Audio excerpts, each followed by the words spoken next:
Hello, everybody. What's going on? Facebook, YouTube. Thank you for watching yet another episode of Ciphered Knowledge with Chrissy. Before I go into introducing our guest today, I am going to go ahead and pay the dues like we always do in the beginning of the show. If you've watched any of the other episodes or watched this episode and you like it, please make sure you subscribe and follow to my IG and Facebook account. It's at Chrissy.Cipher. Also, please be sure to go ahead and go over to YouTube and subscribe, like, share, hit the button so you know when we're going live. It's 2M1L Media. And if you can see down below on the little ticker there, those are all of our great shows in one location around the turnbuckle, Saturday and Sundays at 6 p.m., Spitting with Spitter on Wednesdays at 8 p.m. new time. So note that, please, Wednesdays, 8 p.m., no longer at noon. We also have a new show airing this Tuesday at 6 p.m. and it's going to be Home Team, and it's going to be all about sports, all the sports. So it's just a bunch of guys hanging around, and maybe you'll catch me one of these episodes so I can talk about something I don't know anything about, but okay. And then we have a new show coming soon. It is 2 cents with 2 dimes, and that's all you're going to know about right now. So I'm going to go ahead. Usually I let my guests introduce themselves, but she's going to be modest on this one. So I'm going to go ahead and introduce her. Kimberley Aguirre. She is an advocate and scholar, and here's why I say scholar. I'm about to read to you all of her degrees. She has an Associate of Arts with honors in writing and literature from LaGuardia Community College. She has a Bachelor's of Arts in Individualized Studies, Business and Regulations of Hospitality, summa cum laude from CUNY. She has a Bachelor of Arts in English, specialization in honors creative writing, summa cum laude from Lehman College, with a minor in professional communications. She has a Master's of Business Administration with distinction in business and hospitality from Columbia University. That's right. I said MBA from Columbia University. Okay. She also has advanced certificate. Back up. She has another master's. Excuse me. I skipped that one, of arts with distinction in international crime and justice from John Jay College. And she also has an advanced certificate in translational organized crime studies from John Jay. She is a mother. She is a wife. She is a sister. She is a daughter. But I will tell you right now, the most important title that I see in all of this is she's my baby sister. Yes, I have a phenomenal crew of sisters, this one just being one of them with all these degrees. So before I go on, I'm going to go ahead and get here real quick. And Alan, good evening. Hey, Marissa, how you doing? Home team in the house, absolutely. We were yes, absolutely. And she is Marissa's cousin as well. So, we got another one. She said, wait, hello to Bobby, right? I know. Like, listen, she surpassed me. I mean, I was the first one. I was like, yeah, I got this degree. And then I was like, wait, sis, tell me how many degrees you got. I thought she literally had 3, and then she gave me 5. And I was like, shit, 2 of them are fucking masters and from Columbia. But okay. That'll be a whole nother episode, all right? That'll be a whole nother episode. So before we get into what the topic is today, I do want to ask you what inspired you to be. So I guess we do need to kind of get into the topic a little bit, which is the Proximity Bill. But I'm going to let her explain that in a little bit. I want to first ask her what inspired you to get involved in this movement. So good evening, everyone. My name is Kimberley. So I actually started John Jay in March of 2019, and there I met a young lady who told me about advocacy. And I never believed my background could be in advocacy. As you can tell, I've always been in business or English. Criminal justice, I didn't really have much of a background educational-wise.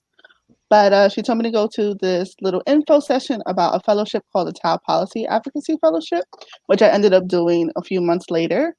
And through there, like they were talking about all the different fellowships and all the different programs they had and all the organizations. But one of the things that they talked about was incarcerated parents, which I do have a personal experience in that. And all these amazing advocacy works. My organization, which was the Osborne Association, a few years ago, a young lady was doing a fellowship there, and they actually got the Ashley law passed, which requires all New York State jails and counties to have their information updated and publicly for everyone to do either phone or on the web. So there was a lot of times where the information was not available. So individuals and families would go see their incarcerated loved ones and they'll have to be turned away. So that's a Yeah. whole nother Yeah. issue that I have, but And I've actually had very much personal experience in that as well. Showing up somewhere to go visit a loved one and they're not there, but that's what the computer said. So I learned very early on to call before you even travel, because we're going to get to this right now, right? yeah. Which it's not an hour drive. We're talking about a lot of a lot of the inmates, is that the correct way of saying it? A lot of the inmates, Well, incarcerated people, incarcerated individuals. and And then, incarcerated individuals live so far. Like, you live in New York City area, right? The five boroughs. But these prisons are, I'm talking about Syracuse, Rochester, Buffalo. I mean, and that's a 6-hour drive from the city. So to travel 6 hours and then be told, no, it's not happening. Or they change the rules of I remember I went to go visit someone one time and my son was 16 and he needed a state ID. And I mhm, actually had to argue and get a sergeant to come down because we had his school ID and his schedule, which was the rule before. mhm. But and that, so let's get into this. Let's get into what is the basis of the proximity bill. What is it? So the proximity bill is a bill that requires DOCS, which is the Department of Correction and Community Supervision, to place incarcerated parents closer to their children's home, so the closest possibility. So if a child is incarcerated, usually what happens is they don't look into where the child is. They'll just house them wherever they can at that moment. And you could be even in another state. I had some youth where their parents were in another state. Wow. So they would have to go to other states to visit them. So this will require them to house them within the state, within closest to them, to their home, so that they're more accessible to visit. So it was both passed by Assembly and Senate. So what does that mean? It was passed by Assembly and Senate. Does that mean it's done? Like it's over? Like it's passed No, and right this is law now, now? no. So Governor Cuomo needs to sign off on it. So the Assembly and Senate both passed it in July, which is great because we've been actually advocating this for about 2 to 3 years. And this year, Senator Montgomery and Assemblywoman Rosick, which they're both amazing women that were backing this bill, got it pushed and finalized in with everything that's going on with COVID-19. This is a big win for us, for the youth, for everyone. So it's great, but now we need to get to the final step, which was Cuomo to sign it in. So for him to sign it, that's more of a push and pull because right now his concerns, as he would say, is more onto COVID and everything that's going on. Okay. So because it is cipher knowledge, and like I say all the time, I don't know everything, and and maybe some of the viewers don't know either. How long can it stay on Cuomo's desk? Is there a time limit? Usually it's a year. He has a year to sign it. Um, I mean, it's passed, but it can go into what we call purgatory. It can get stuck in this place. And unfortunately, because we are going through a pandemic, it can stay maybe even a little bit longer because of the pandemic, because a lot of things are being put on hold because of it. So usually it's a year, but because of the pandemic, it could be 2 years. Okay. So, all right. I have another question, but that'll be towards the end. So what did you learn from the children that you worked with? Like, what did you see? What did you get from them? First, I met with amazing youth that were just eager to learn. When you're in high schooler, and you go to a program, it's a program you want to go to. You're not being forced to go there. You are choosing to go to this program. So I met with a whole bunch of 15 to 20-year-olds youth. They were amazing. They either have or had an incarcerated parent, and I would host monthly workshops for them. So I led and created this curriculum basically to build on their advocacy skills. So working on speeches, how to speak to an elected official, how to just speak to someone personally about your story without also being too emotional, because this is something very personal to them. So they want to get their message across, but they want to get their message across where you understand where they're coming from. You can feel their emotion, but not too much of their emotion, where you can't understand what they're saying. So we went over speeches, speaking to elected officials. So we worked on their data, their stories, manufacturing it. So when they got to speak to this elected official, they were prepared.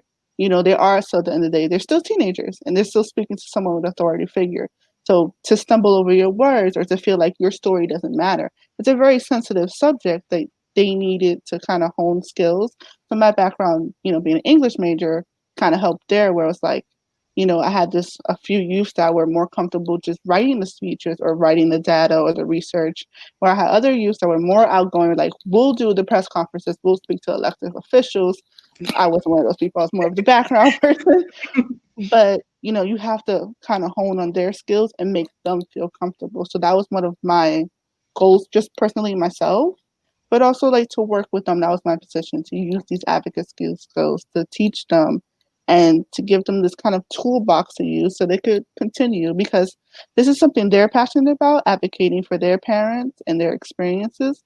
And it's not just going to stop with this one bill. I have students who are like, I'm going to continue this. I'm going to go into political science for this in college.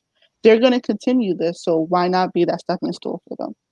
Absolutely. Were there any stories that you heard? And so just so the audience knows, I kind of set up some core questions that we go over, but I do like the audience to chime in and ask questions and things like that and just have an open dialogue and keep going. But she was like, yo, don't give me no like unexpected questions because I've been studying for this. But you know me, there's going to be some unexpected questions. So, and you'll be fine doing it. Were there any stories that you heard that kind of resonated with you? So, again, can you share that without saying any names for their? Yeah. So I had a young lady who, you know, in the beginning, she was very like standoffish. She didn't want to participate during the workshops.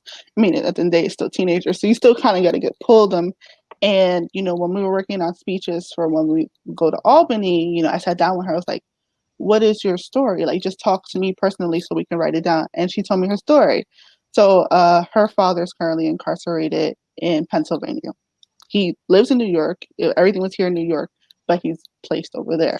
Quick question before, and then I want you to definitely finish that story. So, if it's a state level crime and not federal, because I know federal can move you anywhere, right? Yeah, yeah, Like, it's wherever it federal. is. Oh, it was federal. Okay, I was going to ask because they have to keep you in state if it's a state Yeah, level, right? Okay, no, it's sorry. federal. Go ahead. So that's the unfortunate thing about federal. They can place you anywhere.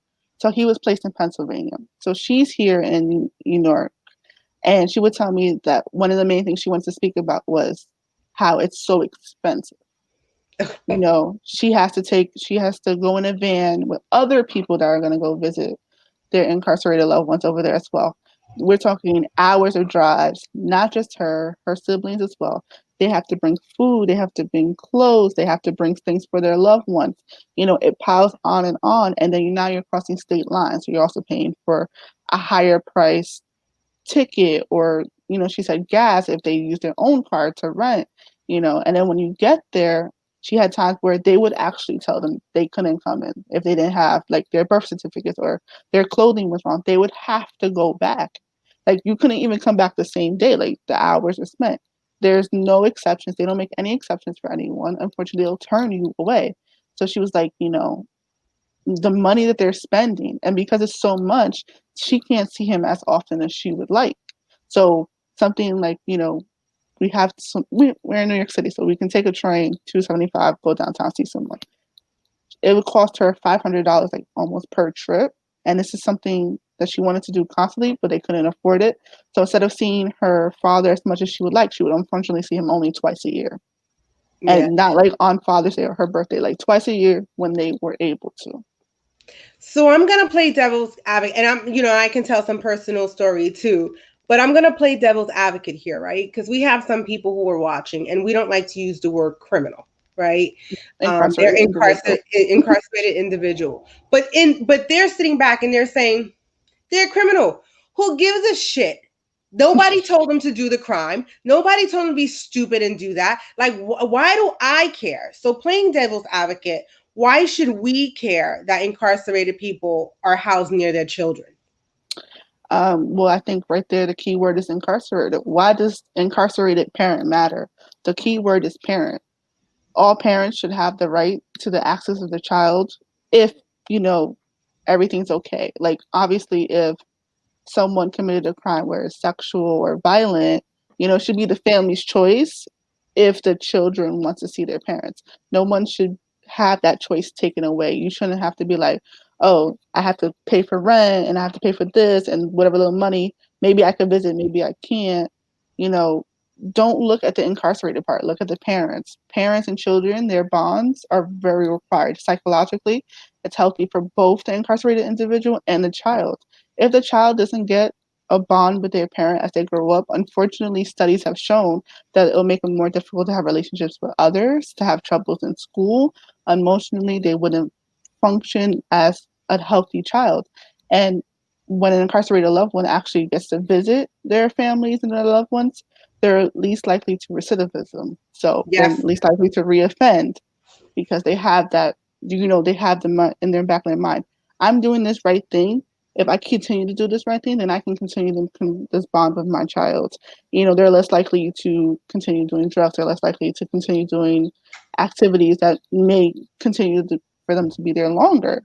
So, at the end of the day, a parent and a child should always have the right to be a parent and a child, no matter what the parent's background is, incarcerated or not. They need to have that bond. And what I think I need some people to understand that are watching this as well, who may not agree, like who may have that feeling that they did what they did. Why isn't my problem, right? What you also need to recognize is that some of these crimes are like, okay, I get it. You're murderers, you're rapists. I get it, right?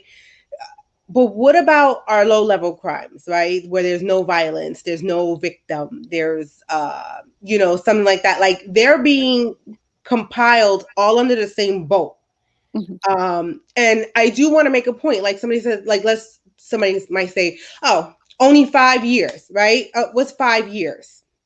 It's not a big deal. But let's look at a 5-year-old. 5 to 10. Do you know the insurmountable damage that causes for this child not having an active parent in their life? Every child needs both parents. I don't care what anybody says. A daughter needs a father, a son needs a father, a daughter needs a mother, a son needs a mother. They play very crucial roles in their upbringing and their social, emotional areas of life. And let me tell you, it is expensive. It is expensive. Those phone calls, I mean, I'm telling you, I have firsthand knowledge.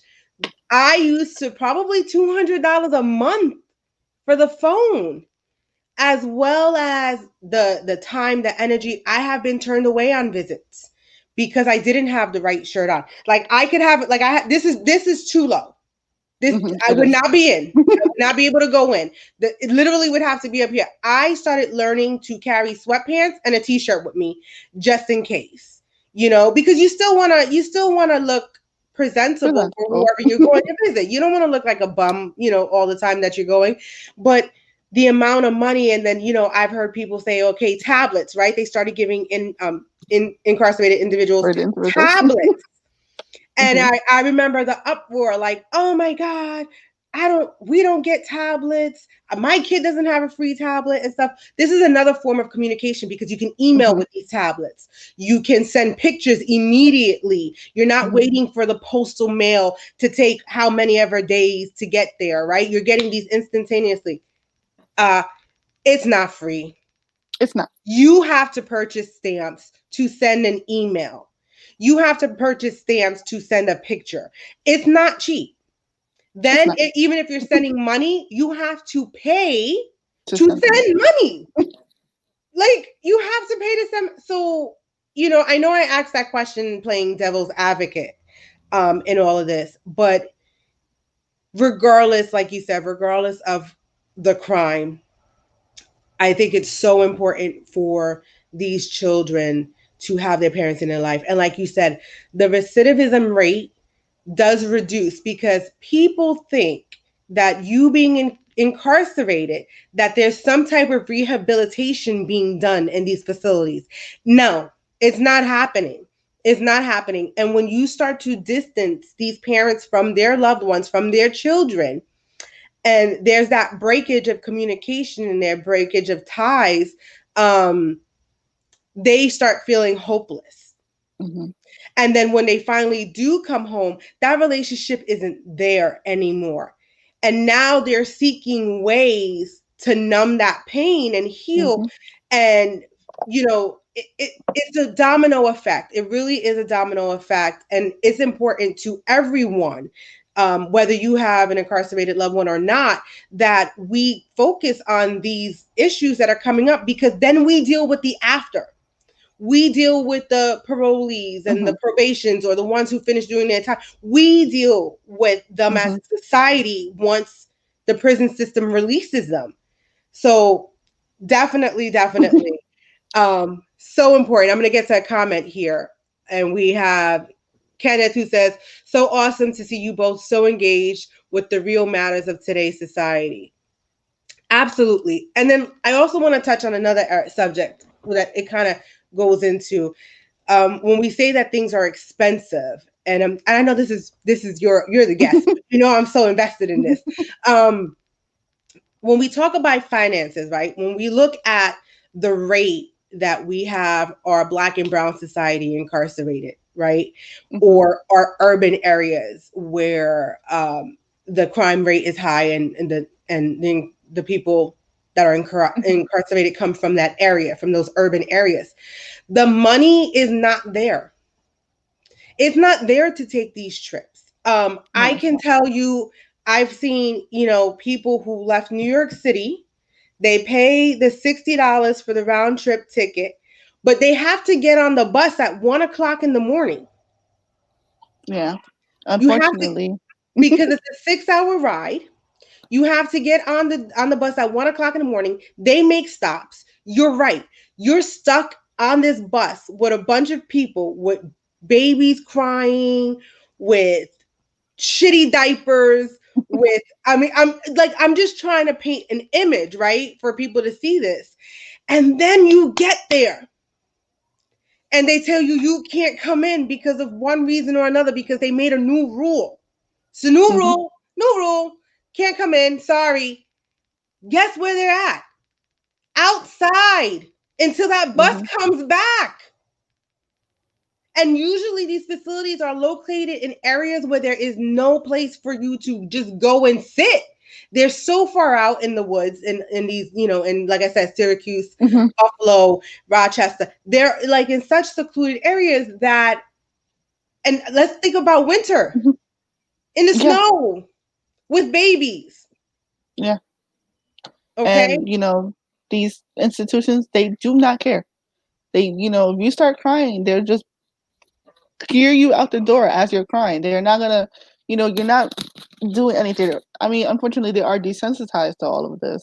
My students would tell me, there were times where a young man, he went, they told him he can't come in. He was perfectly dressed, but just, he's a young Black man. They just didn't like the way he looked, unfortunately. And he wanted to see his father.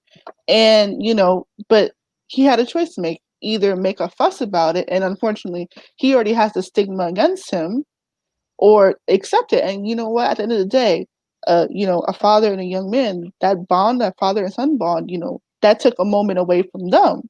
And as you said, the rides, the babies and all this stuff, you're with a whole bunch of people, you're going to this personal thing, and then to be turned away at the very last second because they decided to change the rules, or they just decided that day that an incarcerated loved one can't have any visits. They just decided that they have the I don't want to say they have the right, but they can do that, Yeah. unfortunately.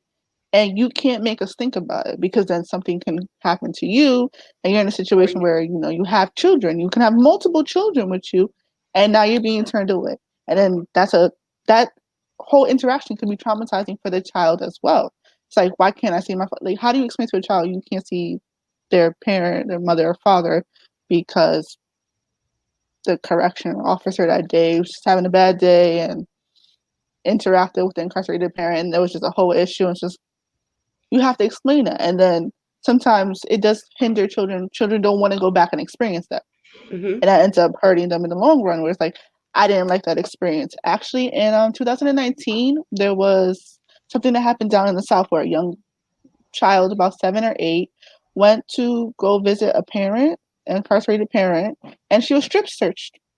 And it was a I very was going to traumatizing mention that. Go ahead. and very traumatizing experience. Now she does not want to go ever again. So right there, that experience, that wasn't the incarcerated parent's fault.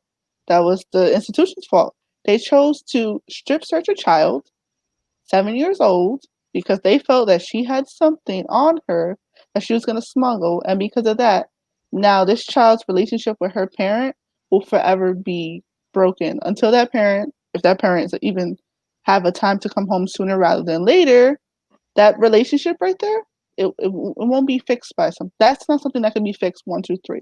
That's something that she's going to be traumatized for the rest of her life. Because we tell Mm-hmm. children that their body is supposed to be protected. And now we're sitting here and exposing them to all these people. Like, and I was going to mention that and say that there's also a sign up there that says you can be stripped searched at Mm-hmm. any point. You can be stripped, just any, meeny, miny, mo. You clothes off. Let's go back here, and we're gonna search you. Like, I mean, I get that. You know, whatever crime was committed, and they were convicted of that crime, right? Mm-hmm. But we all, on the simplest level, are human beings, and we all, on the simplest level, have civil rights.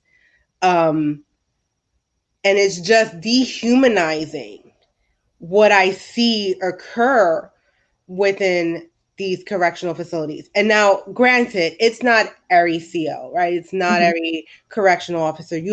I can tell you some good experiences I had when I would go visit my loved one. I had some really cool ones that, that like there was one that actually she was like, oh, I know you follow all the rules all the time. Your shirt's a little see-through. Do you have something you could just put underneath it? And like actually let me run to the car and go get something and come back. But that's not all the time. That's Mm-hmm. after repetitive visits and showing that because what they make you feel like you're the Mm-hmm. criminal you're visiting. As well, yeah. Sorry, not criminal. And you are the Incarcerated. incarcerated person that they are visiting. You are guilty by association. And I mean, I've seen them do this to elderly parents that go to visit, not even just the kids. I'm talking about fragile elderly parents They don't that care. I mean, unfortunately, I don't want to say they don't care, but they're following these rules, but they're following it so strictly that there are certain people that you can't be that same level. You can't treat a child the same way you treat an adult. right. When you speak to a child, you need to be at eye level. But if you're standing over them, speaking down to them, that's traumatizing.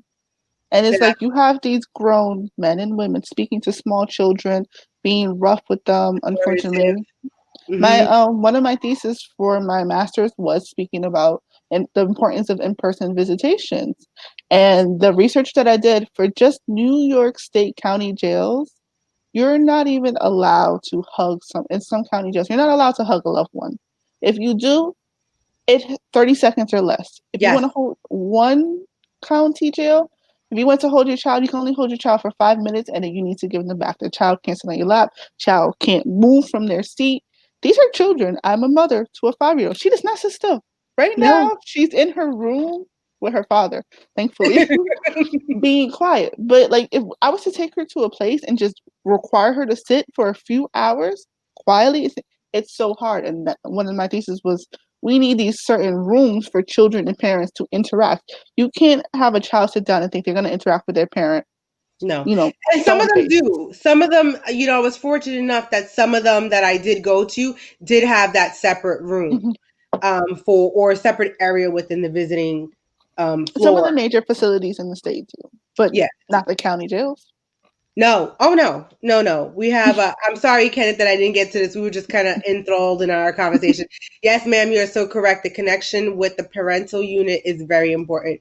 Absolutely. It builds a sense of security too, right? Because we as parents take on that role of protecting our children. So when one is lacking, it's just, and I'm going to have a show coming on. I have a counselor who's going to come on and we're going to talk about trauma. And this is actually trauma. It doesn't always have to be physical trauma. This is psychological trauma that the kids go through. And it's sad to see them have to endure this because of somebody else's choice. And then let's also talk about people who are still sitting in prison that have not been convicted of a crime yet. I think about 50% of people that are in Rikers, they're waiting for their trial. They're waiting for their hearing. They're not convicted. 50% of Rikers. It's like Yeah. that. And it's usually for, fair hikes, like fair beats, where they hop the turnstile and they can't pay their bail, so now they're incarcerated. The whole thing with closed Rikers I participated in last year. Rikers is closing, but now we have this whole thing where, in January there was this thing where if you have a misdemeanor and it wasn't violent, you are now no longer, like, you don't have to stay in Rikers anymore. You're actually given bail, a hearing. You come back. If you do miss that hearing, then yes, they're going to incarcerate you. But now they're doing that because 50% of Rikers, they're waiting. I don't know if people understand what I mean. Like, they're waiting. Like, they Yeah. haven't been convicted of anything. They're literally there just waiting for To their be trial found and guilty hearing. or innocent. I mean, do we even need to So, go into Khalif Brown? I mean, I don't even think we need to go into that. 3 years. 3 years. 3 years. And then And, to come home and yeah. it's a very unfortunate thing, but I think people should also realize sometimes, and then there are children visiting their parents who aren't convicted of anything. They just can't leave because they're waiting for this trial. And it's like, how do you explain that to a child? How do you explain, I didn't do anything wrong, or I'm innocent and I'm not guilty, but I have to wait till they're ready to hear my case? And then you have to explain this to children. And Rikers it's easier to get to than most facilities, but it's that process overall it's horrendous. It's I don't even it's want to go and there. the amount of people that are visiting at one time, I think it's like 30 minutes, right? You get to visit for 30 minutes or something like that. It goes by alphabet. So Hmm. you better hope you have the day off, the day the alphabet of the last name comes The like last name at a certain time on a certain day. so you better make sure you have the day off of work. Don't be Because late. yep, because weekends are the same way too. Like it's either a Saturday or a Sunday, and these are, it's just so much goes into it, and I can hear some people still saying in my ear, not figuratively, not literally, um, but who cares? They still don't care, and I feel like we all need to care because until we all care, change isn't gonna happen. Change isn't No. going to happen. And I would hope and pray that you would never have to deal with a situation like this ever at all. And like you said, with the federal, they can kind of ship you anywhere. So federal is a whole nother ball game in itself. Um, and then, what I also wanted to mention was I'm not sure people understand what keep lock or the shoe is. So the SHU is special housing unit, right? And that's if you got in trouble Hmm. while you were incarcerated, they can actually put you in for a certain period of time and you actually get no phone calls, no visits. Yeah. You can receive a letter, but you cannot write a letter. There's no communication or contact with the, and then you'll be lucky if you can talk to this person's counselor or someone in the prison who is going to provide you information. Most of the time you get, yeah, they're fine. Mhm. What does that And that's it. mean? What does that mean? Like, yeah, they're fine. Like, how do I know? You can't visit, And or that, it's a restricted visit, mm-hmm. right? So you don't know what's going on. You don't. I mean, these poor children have to suffer and pay the price for some other things. So now I'm going to ask you, how can we help to ensure Cuomo signs the bill? What can we do? Right now, the best thing to do is social media. Some people can call his office, but because of the pandemic, you're probably not going to get through. So, Twitter, Facebook, we're encouraging. They are going to do a press conference soon. They're trying to figure out how to do that because of the pandemic. We did have the youth do 2 press conferences last year. This year, we would like to do another one just so he can sign it because we already got it past the Assembly and Senate. Like, it's literally like it's there for him. He's just not signing it. I'm not saying that he's just like, I'm not going to ever sign it or whatever. Just right now, his mind is on other things. And I think we need to remind him as people who have or had incarcerated loved ones or just, as allies, like, I want this parent and I want this child to have a relationship, incarcerated or not. This parent and child needs to have their relationship. It should be fixed. It's unfortunate that parents are being, if it's federal, shipped to a different place, or if it's state, if it's New York, you can, like you said, Buffalo, Syracuse. When we went to Albany to speak with elected officials, it took us 3 hours to drive there and then 3 hours to come back. I was exhausted. All we did was speak to elected officials. So, I could imagine these youth who are going up there emotionally, like, amped up because they're going to see their incarcerated loved one. And then when you're coming back, they're so emotionally drained. But now they're back. They're in this van with a whole bunch of people talking, crying. There's a lot of emotions. That is just thinking about it drains me. So I can only imagine what my youth went through. That is draining for them. And it's like, I know they must be so proud. Like when we found out, my fellowship had ended, but we still did like a Zoom call, and they were like, "We're just so happy," because they always felt like they were talking to elected officials, but they're youth. They never felt like their voices were being heard, and to know Right. that their voices were heard, they made this change. Like it's just so heartwarming to be like, "You have a voice, you have a story. We're gonna give you the steps for your platform." And they succeeded. And I know they were so happy. They were like, because they were nervous because we spoke with Speaker Heastie, who's the New York State speaker. He sat down with them and he's like, "Tell me your stories." So I had some youth ready to read from their paper. He's like, "No, tell me your story." And he actually stood there and listened. This is a man who's constantly going to meetings, dealing with 20 million things. And he actually took 20 minutes of his time to listen to their stories. And I feel like that did help getting this passed because then he spoke to both Assembly and Senate. And it was like, there's youth. We went around, we spoke to multiple senators and assemblymen and women, and they listened to their stories. And, you know, to do this, believe it or not, it doesn't cost anything to house them closer. It doesn't cost a thing. Like, it's not like taking any money out at all. And docs, have their budget is extremely large. And this wouldn't affect their budget. But they're still like to house someone closer does not affect their budget. And I think, the youth made a very big point of that. It doesn't affect. It's called decimal dust. It's a word that we learned while we were up there, a What phrase, was that word? decimal dust. Decimal dust? It literally means that whatever's left over, that they can do this to fund buses, which there used to be buses that used to take parents and families to these. They cut it. Why? The budget. They said the budget. And that's something else we were advocating for. These buses, decimal dust, would cost 100,000 a year, maybe. They something they don't want to budge on. So then we did the proximity. You won't give us the buses, have them house closer. And luckily that Right. was able to pass. The That unfortunate thing about that, it might take a while, even though it's enacted. If it gets signed off, unfortunately, it might take a while to still be processed through. So this is something that takes a while. So we wanted to Sorry, I'm be just done saying good night. sooner. Good night, Alan. Go ahead. Sorry. It would be better to have it done sooner rather than later. So, like you said, like what can we do? Social media. It's our best tool. He does take calls. We can call the offices. I don't have that information on me, but I can give it We to you can so you get can it and post put it it. Yeah. up. Mm-hmm. Social media is a beautiful tool. We have it. We're using it right now to tell the story.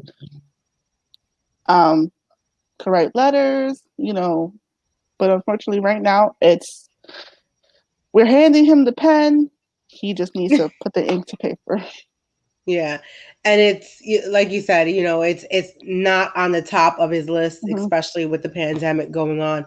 But that's unfortunate, right? Mm-hmm. Because so let's talk about that a little bit now, right? That we said that and we have a little more time. There are no visits occurring at this time to these Because inmates incarcerated individuals. incarcerated individuals due to the pandemic. Yeah, Zero. 0. None happening. Now, I will say that there are, because I still have loved ones incarcerated, and what they are doing is they're allowing a couple of free phone calls and they are allowing a couple of free emails. But I think that's since stopped.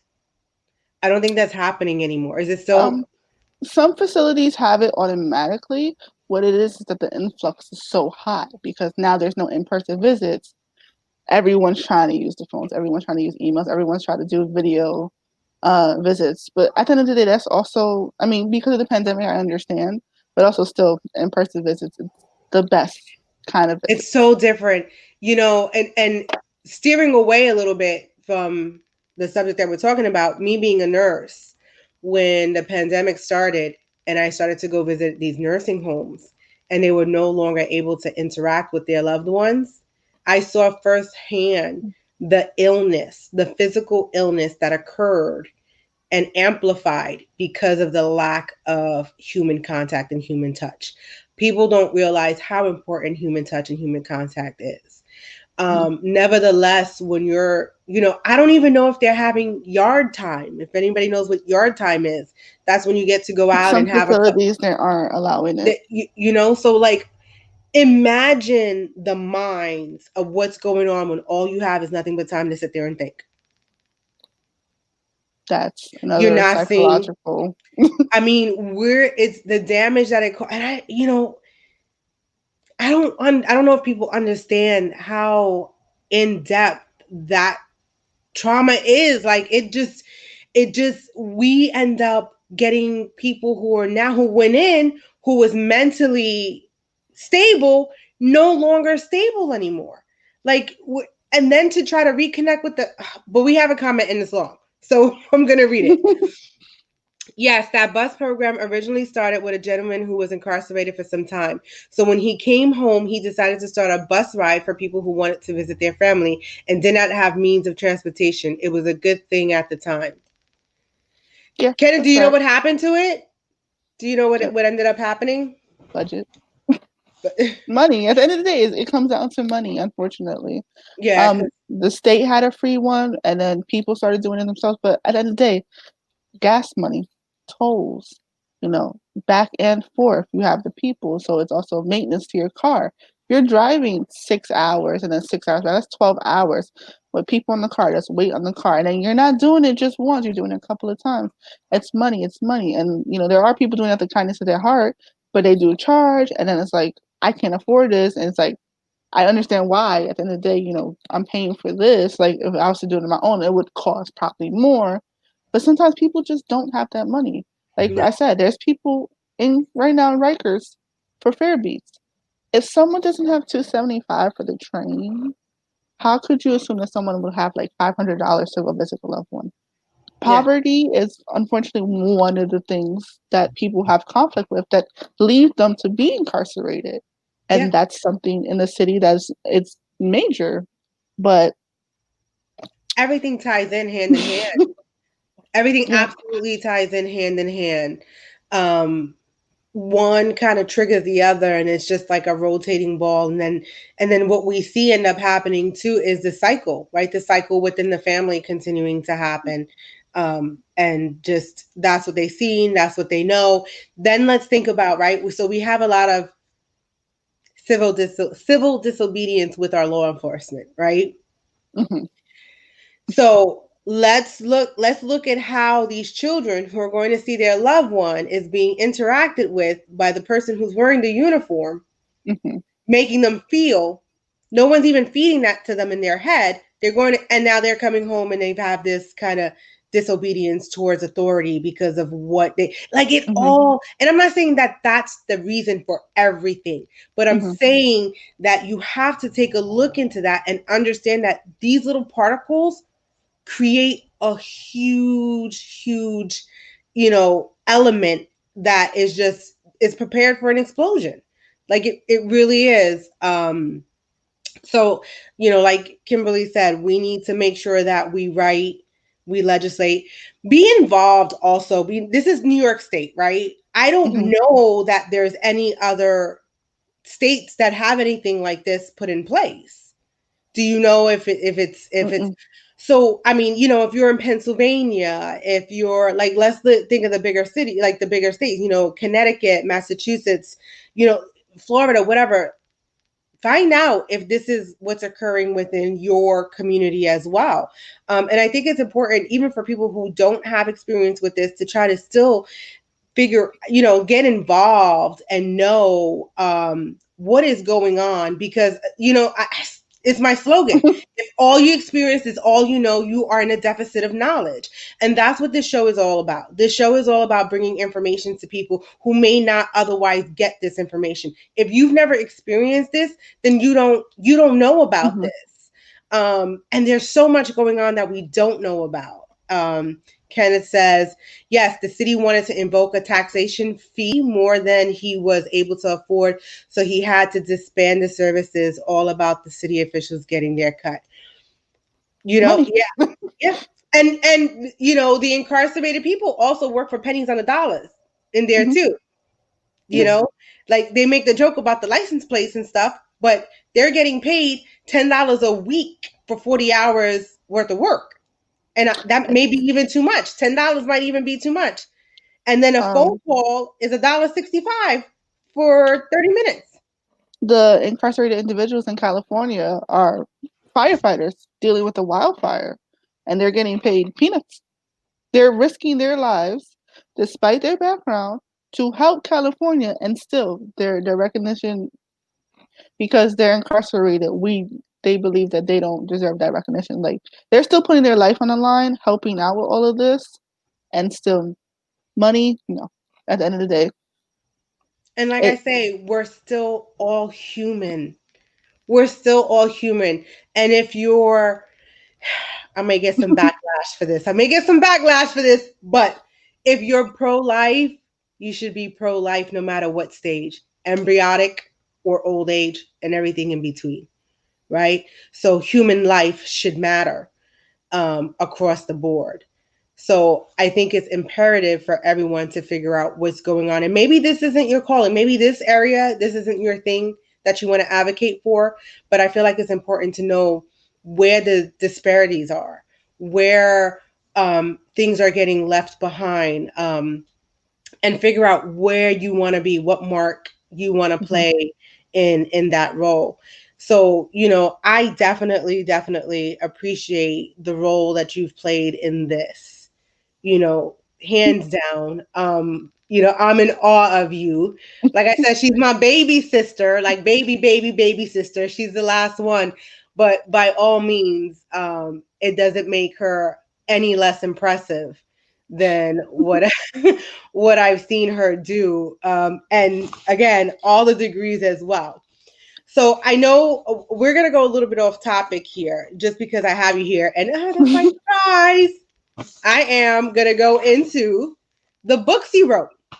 I want to just touch on that a little bit. Yeah, you didn't know I was gonna do that. So not only does she have 5 degrees and is an advocate and just an amazing human being, she's also an author. So I'll go through the first. I'll just give the titles, and then you can kind of give us a little synopsis of what each book is.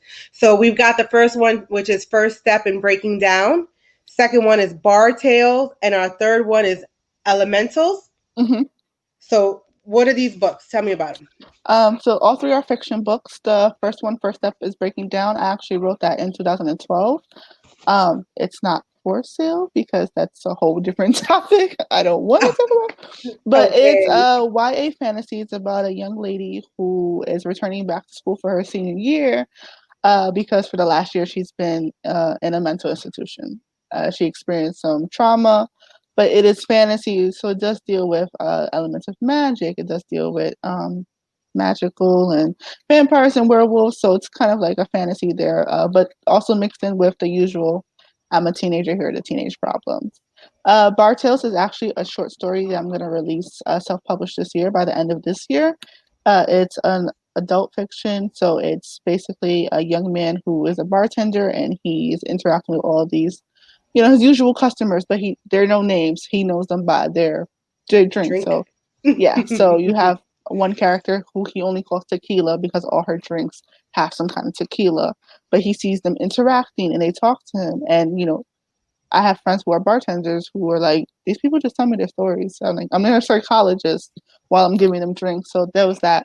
And the last book, Elementals, it's something that I started writing. I'm hoping to have tradition published by next year. It is another YA fantasy book. It is about a group of girls who must overcome a traumatic event they had over the summer to finish their senior year, but they have to kind of work together, but it's going to be kind of hard because the traumatic event has just disbarred them from one another. Okay. So I will definitely get you I don't know why we can't get the first book, but that's going to be a behind the scenes conversation. So, but I definitely will get you the links once we have the self published book up, and then so that's coming soon. And then Yeah, once we have December. the third book up next year, definitely we'll be posting that. If anyone wanted to get in touch with you so that they can find out more about the proximity bill, how can they reach out to you? So right now I do have a Facebook page. It's facebook.com, Kimberley Aguirre, NYC. I also do have a Twitter account. I do not know my Twitter handle off the top of my head, but I will give it to you right now. Just give me 1 second. It is my first name, Kimberley, _A __. And I do just want to say this isn't the end of my criminal justice advocacy. I'm actually applying for my PhD right now. So you spelled my name wrong. Oh crap. I'll tell you that. I will post it on the page. Yeah. I will post it on the page. Listen, I'm listening to you and typing at the same time. I'm not the type. I told you I'm lazy when it comes to that stuff. So I'm applying for my PhD right now to do criminal justice. So hopefully if you guys hear about me again, hopefully I'm in my PhD program. And the good thing about having a master's, it won't take me 5 years to do it. It'll take me less. Yeah. So what, you're gonna have another damn master's? No, So you're I'm gonna gonna have have a three doctorate. bachelors? Oh, your doctorate. Jesus. I do I want to hear say I you. haven't paid for a degree. So that needs to be a whole nother episode on I how have to go not to paid. school for free. Grants, scholarships? Scholarships, yeah. All 5 have were scholarships and financial aid. All right. So that's going to be a whole nother episode. We'll probably do a little short one, but I'm going to need to get her on here and find out how the hell she went to school and got a master's, an MBA from Columbia for free. Like, what the hell? Like, I have not been utilizing my resources the way I should have been utilizing my resources. We'll definitely have to do a whole nother show on that. And it could be a shorter, like a quick segment on just, I think that's important. Because again, that's something that some people may not know about, how to go to school free. Is this something that can be done kind of over any state or? Yeah, at least for my Columbia, it was through a scholarship that's worldwide. It's a transfer scholarship that I got. Jackie Cook Kent, and they paid for the MBA completely. Like if they didn't offer it to me, I wouldn't have gone to Columbia. I don't So believe in yeah. pain. I do want to just say a segue that one of the bills that is trying to be passed right now is restaining TAP for incarcerated individuals. So hopefully, if that does go through, that they can finish their degrees behind bars, unfortunately, but they'll have college degrees. We're trying to bring that back, and it looks like it might get passed this year. So will it be? So I know the one that was TAP. incarcerated.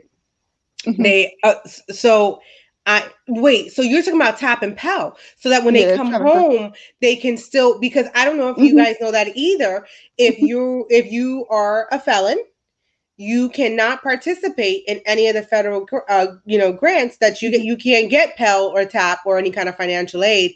You kind of got to just suck it up. So you're already in a deficit, right? Hmm. Because of um because of your situation, right? And you're already having trouble finding work because of the burden that you Hmm. carry on your back from this. And now they're like, oh, and on top of that, we're not going to give you school for free. So, oh yes, we need to definitely, like, we will put all this information on the Ciphered knowledge page so that we can go ahead and, if you want to participate, and reach out to Kimberly to find out how you can become an advocate in all of this and help. I think that's definitely important as well. So thank you for giving us that information. No problem. And is there anything else that you want to add? I do want to thank everyone for their time to listen to me. As my sister said, I'm very modest. I don't like to talk about myself, but I do like that people came to hear about what I had to say about the advocate work. It doesn't just stop right here, it's continuous. Telling you about the TAP, it's something that, I'm telling you now because we might need people to rally behind petition, posts, contacting legislators. Like, yes, push this through. It's not money coming out of your pocket at the end of the day. It is a grant that was there. They took it away. They didn't do anything with the money. So that, Yeah. we're just asking them to put it back in the pot. Everyone has the right to an education. Unfortunately, they're already here, and then you're taking the opportunity for them to continue their education away. If you want individuals to not recommit or do things again, we need to give them these tools. We need to give them a little bit of help. And even if you don't agree, like, oh, I don't believe they deserve it, or everyone has a right to education, everyone has a right to be a parent, everyone has these rights, whether you agree with it or not. You wouldn't like someone to take those rights away from you. So we shouldn't take it away from them because they made a mistake. Right. And to add to that, right, when we allow them to go ahead and educate themselves, we're providing society what, I don't want to say a better person, but when someone commits to educating themselves, they're committing to becoming a better them and not live off of whatever the issues Mhm. were that brought them to that point. When we take that away from them, we take away hope. And we want to be able to provide hope. And I will tell you that I know someone who was recently released from prison after doing double digit time. Um, and I asked what their re-entry program looked like. There was none. You sat in a room with a pamphlet and they Mhm. told you, go home. And there was We nothing need for these them. And tools. it blew my mind that they didn't teach them after all these years, after double digits being incarcerated, um, did not teach them what the tools that they needed to learn. After double digits, the environment and the time has changed. So these funds are not going to rehabilitating them. And I think it's very important that at the end of the day, they can come home and receive financial aid to go ahead and better themselves and be a functioning member of society and reduce recidivism rate. And a lot of things that we can do: mental health, Mhm. shelter, This helps with employment, poverty because it gives them an education. opportunity to get a better job. It gives them, we're opening little doors. It's not a giant door, but it's little doors. We're giving them the opportunity to get an education. They can choose not to get that education, but they also get to choose to have that education, to try to get their education to then get a job. And then they have the experience. And it's not only just book smart, it's also street smart. So they can use that experience to advocate for others. A lot of people that do advocacy work regarding prisons and jails are individuals that were incarcerated and now they're trying to make sure that people don't follow their steps, or there are currently in there that they need help, that they're helping them. So, they have these tools inside, we need to help them bring those tools outside. And it's not something that's coming out of our budget. We're not paying for it. Because I know a lot of people are like, oh, it's my tax money. I don't want, no, it's not. It's not. At the end of the day, it's not your money. It's the state. The state has the money. Believe it or not, New York State and New York City have two different budgets. A lot of people don't know that. There's two different budgets. Okay, see? See, this is what you get on Ciphered knowledge. Some knowledge. So the state and the city get two different budgets, and they can use that. So, if people are like, oh, I live in New York State, there's so much. No. You live in New York City, they got their budget. New York State got their own budget. They're two separate entities.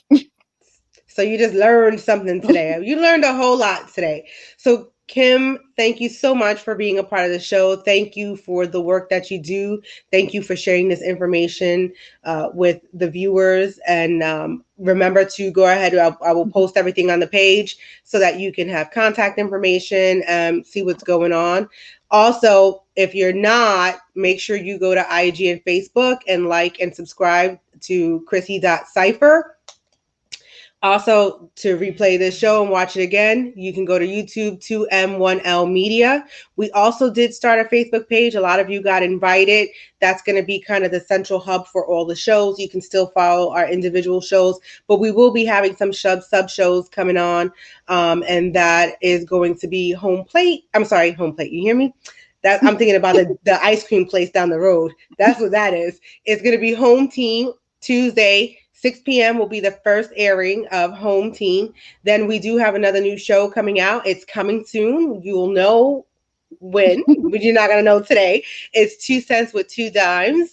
Just kind of, if you go and look at the logo on our 2M1L Facebook page, you'll kind of get a sense of what that is. Also, we have Around the Turnbuckle Saturdays and Sundays at 6 p.m. We also have Spitting with Spitter on Wednesdays, new time, 8 p.m. So please make sure you like, subscribe, follow, share.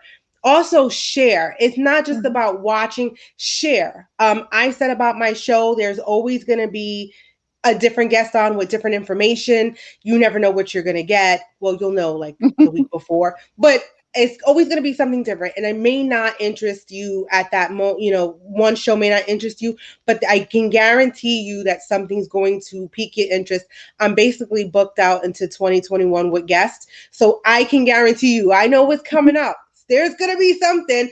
Next week, we actually have a wine enthusiast coming on. So anybody likes wine, make sure you come, have glass in hand, your wine bottle in hand, and we're just going to kind of enjoy the world of wine. So I'm going to part with you what I say, and was so true to today, which is if all you've experienced is all you know, then you are in a deficit of knowledge. So thank you for joining the Cipher and coming in and opening up your mind to new information. We always like for comments, questions to come in while we have our live viewers watching. So on that note, I am going to go ahead and say goodnight. So everybody, one love.